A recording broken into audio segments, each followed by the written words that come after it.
Majelis Kehormatan MK pada hari Selasa kemarin telah membuat keputusan atas dugaan pelanggaran etik yang salah satunya mencopot Anwar Usman sebagai Ketua MK. Lalu apakah keputusan yang telah dijatuhkan MK akan mampu mengembalikan marwah Mahkamah Konstitusi?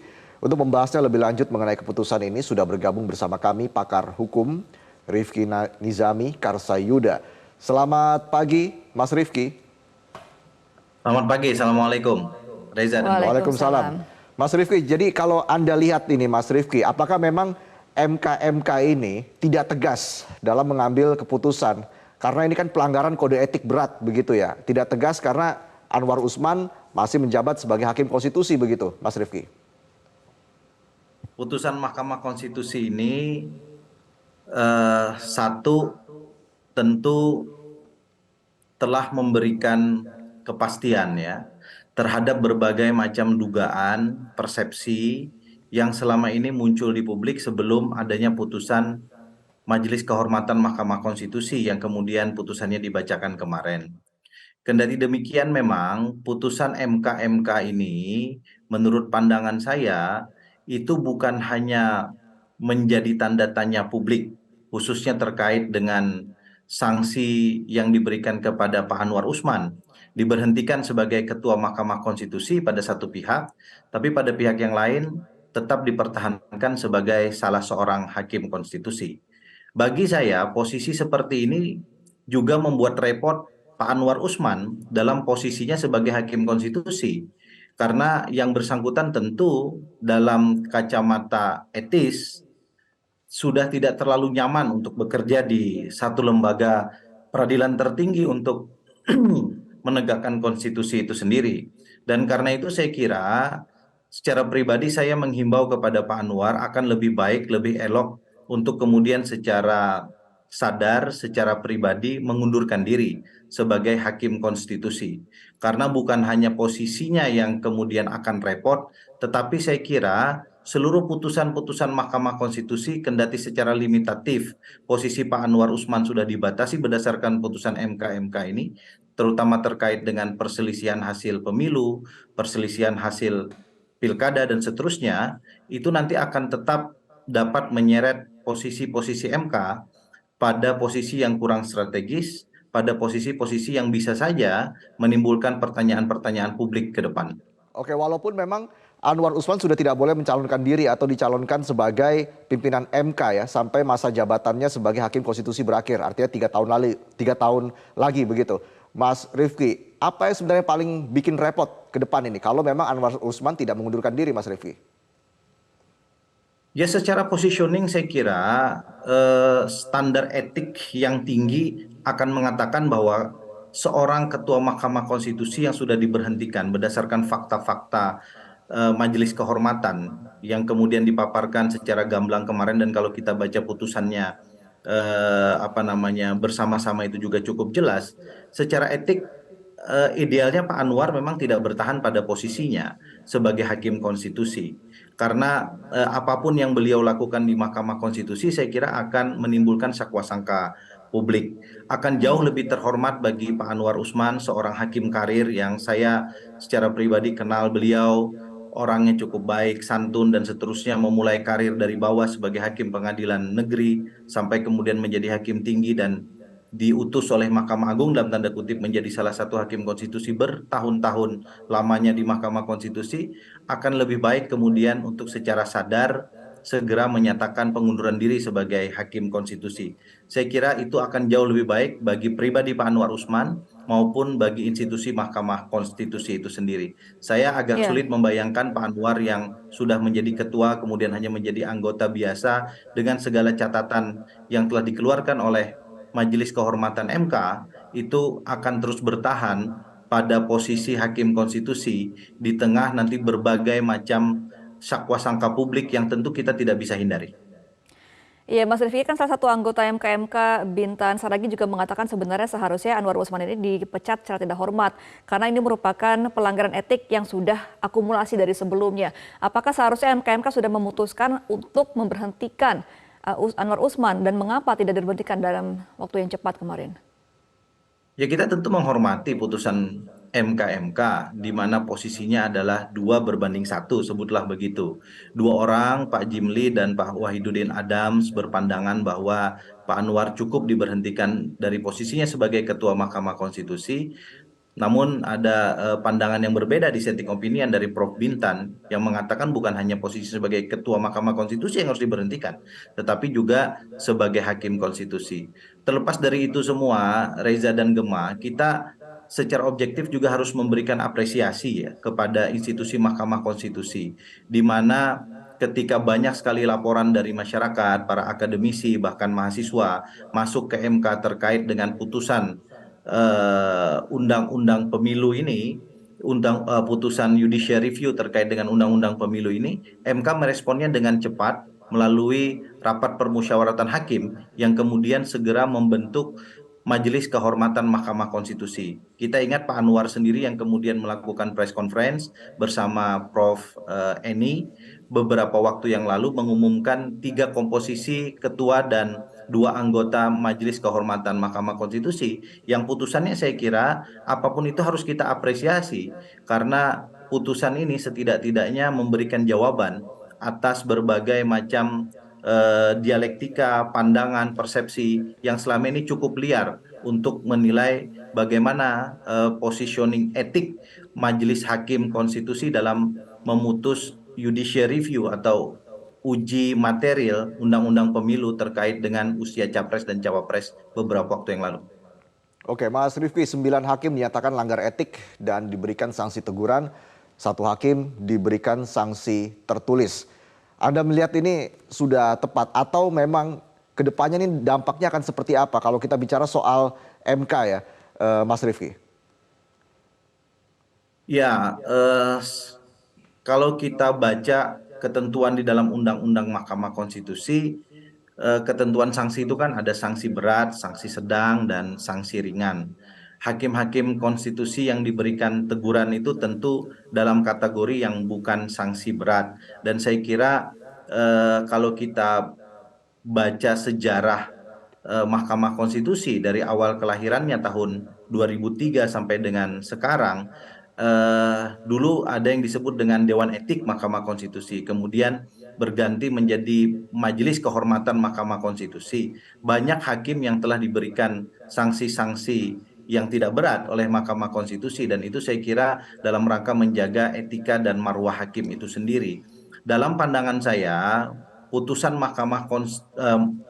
Majelis Kehormatan Mahkamah Konstitusi ini menjadi alarm serius bagi institusi Mahkamah Konstitusi.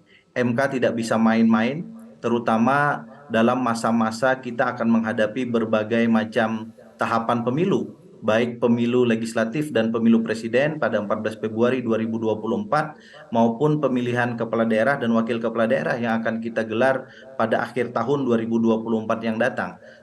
MK bagaimanapun akan menjadi tumpuan harapan bagi proses perselisihan hasil pemilu, baik pemilu presiden, pemilu legislatif maupun pemilihan kepala daerah. Saya kira pelajaran berharga yang telah kita alami bersama dalam judicial review undang-undang pemilu terkait dengan usia capres cawapres ini sama sekali tidak boleh diulangi oleh 9 hakim konstitusi yang akan kita berikan tugas konstitusional yang tidak ringan ke depan.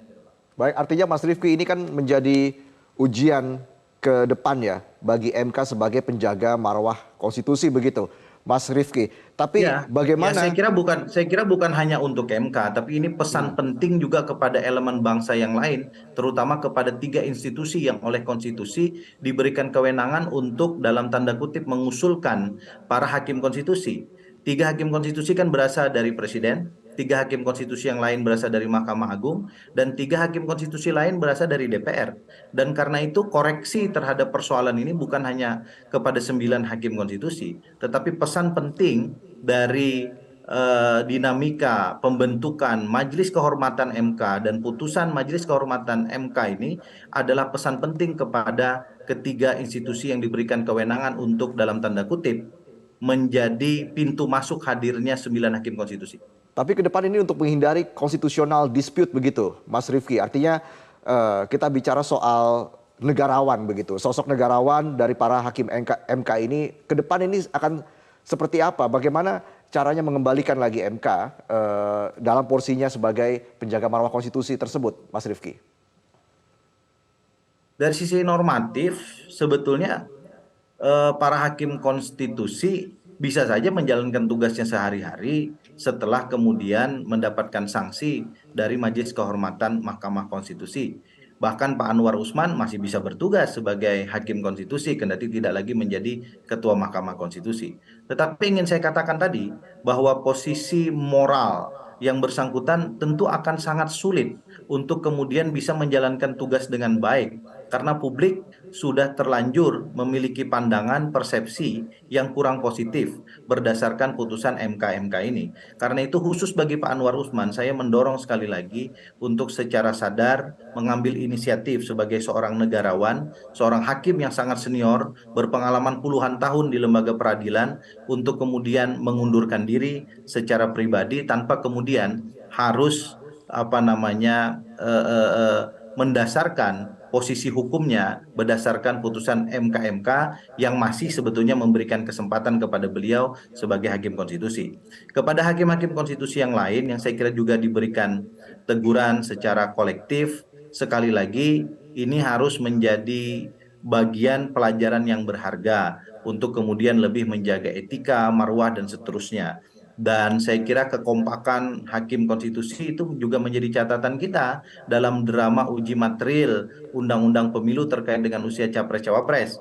Kita tahu salah satu sanksi yang diberikan itu adalah ketika misalnya ada satu dua hakim konstitusi yang mengkritik lembaganya sendiri di hadapan publik, baik melalui ruang peradilan konstitusi maupun di ruang di luar peradilan, yang saya kira juga berdasarkan putusan MK-MK itu diberikan teguran oleh Majelis MK-MK kemarin. Baik, Mas Rifki, kita masih akan membahas mengenai apakah ke-9 hakim ini masih boleh mengawal gugatan yang sama. Tapi kita akan kembali setelah jeda berikut ini. Tetap bersama kami di Metro Pagi Prime Time. Pemirsa, Anda kembali di Metro Pagi Prime Time. Kita masih berdiskusi bersama dengan Mas Rifki. Mas Rifki, hari ini kan di situs MK tertulis bahwa ada mahasiswa dari Universitas Nahdlatul Ulama ini memutuskan untuk menggugat ulang mengenai batas akhir usia capres-cawapres. Sedangkan hari ini kan ada pengumuman dari KPU mengenai nama-nama paslon. Kira-kira masih bisa nggak diutak-atik mengenai gugatan ini? Ini kan dua hal yang berbeda ya, bahwa uji material terhadap undang-undang pemilu ke Mahkamah Konstitusi atas pasal yang sama itu masih memungkinkan untuk diajukan kembali ke Mahkamah Konstitusi. Dan itu jelas diatur di dalam Undang-Undang Mahkamah Konstitusi maupun Peraturan Mahkamah Konstitusi yang membolehkan satu objek norma yang sama diajukan berkali-kali sepanjang alasan konstitusionalnya berbeda.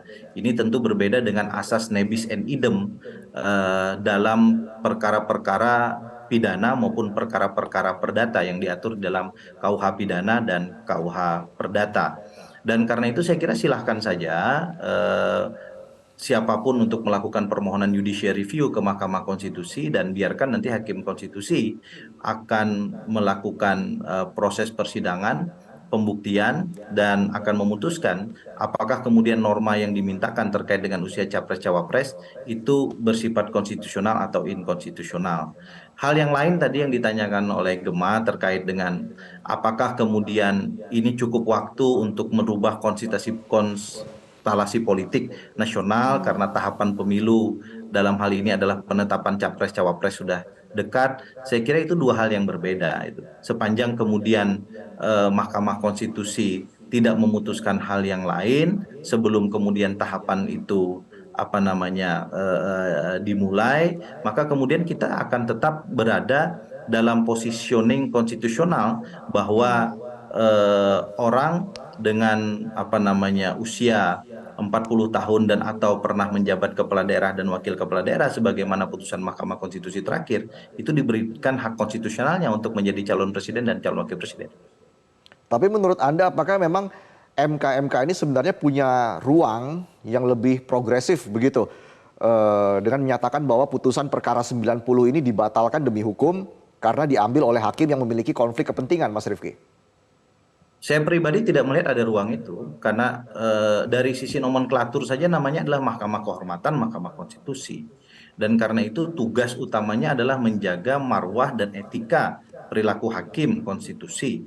Dan prinsip dasar dalam berperadilan, satu putusan peradilan itu hanya bisa dirubah berdasarkan putusan peradilan itu sendiri atau lembaga peradilan yang lebih tinggi. Karena Mahkamah Konstitusi itu adalah peradilan tunggal, posisinya bukan peradilan banding atau peradilan pada tingkat kasasi misalnya, dia adalah pemeriksa perkara pada tingkat pertama dan terakhir terkait dengan judicial review atau uji material undang-undang terhadap undang-undang dasar. Maka putusan Mahkamah Konstitusi itu dalam tanda kutip baru bisa dikoreksi oleh putusan Mahkamah Konstitusi itu sendiri, bukan oleh Majelis Kehormatan Mahkamah Konstitusi. Nah, ke-9 hakim yang diberikan sanksi ini, Mas Rifki, apakah masih boleh mengawal gugatan yang baru ini? Ya kan kita tidak punya pilihan karena kita tidak bisa mengatakan bahwa ke-9 hakim konstitusi ini tidak lagi menjadi hakim konstitusi, dan kalaupun ada permohonan terkait dengan judicial review yang masuk, ya mereka harus bertugas berdasarkan sumpah jabatan mereka. Karena itu yang paling penting menurut saya, dan ini cukup positif, adalah pengawasan publik terhadap proses persidangan uji material, termasuk kemudian jika ada hal-hal yang mencurigakan terhadap proses-proses persidangan terkait uji material, terutama terkait dengan uji material Undang-Undang Pemilu terkait dengan Capres-Cawapres Jilid 2 sebutlah begitu. Dan saya meyakini para hakim konstitusi setelah menerima putusan MK kemarin tentu akan sangat hati-hati. Mereka-mereka Baik, ini kan orang-orang yang telah berpuluh-puluh tahun ya. berkarir di dunia hukum, yang kemudian diberikan kehormatan oleh bangsa dan negara menjadi hakim konstitusi, yang saya pikir secara personal mereka tentu tidak mungkin akan melacurkan etik dan integritasnya hanya untuk kepentingan-kepentingan parsial. Artinya dengan kepercayaan publik yang tergerus terhadap MK, ini bagaimana dampaknya pada pemilu kita? Singkat saja, Mas Rifki. Jawabannya adalah pada performa dan kinerja para hakim konstitusi dalam menangani seluruh perkara-perkara yang terkait dengan kepemiluan kita, baik terkait uji material maupun perselisihan hasil pemilu yang akan ditangani oleh MK. Kalau MK-nya perform, para hakim konstitusinya perform, saya kira kepercayaan publik akan kembali baik. Tetapi sebaliknya, jika mereka tidak perform, ini akan menjadi lonceng kematian bagi dunia konstitusi di tanah air, termasuk demokrasi kita ke depan. Baik, terima kasih Mas Rifki Nizami Karsayuda, Terima kasih. pakar hukum sudah berbagi dan bergabung bersama kami di Metro Pagi Prime Time. Salam sehat, Mas Rifki. Jelajahi cara baru mendapatkan informasi. Download Metro TV Extend sekarang.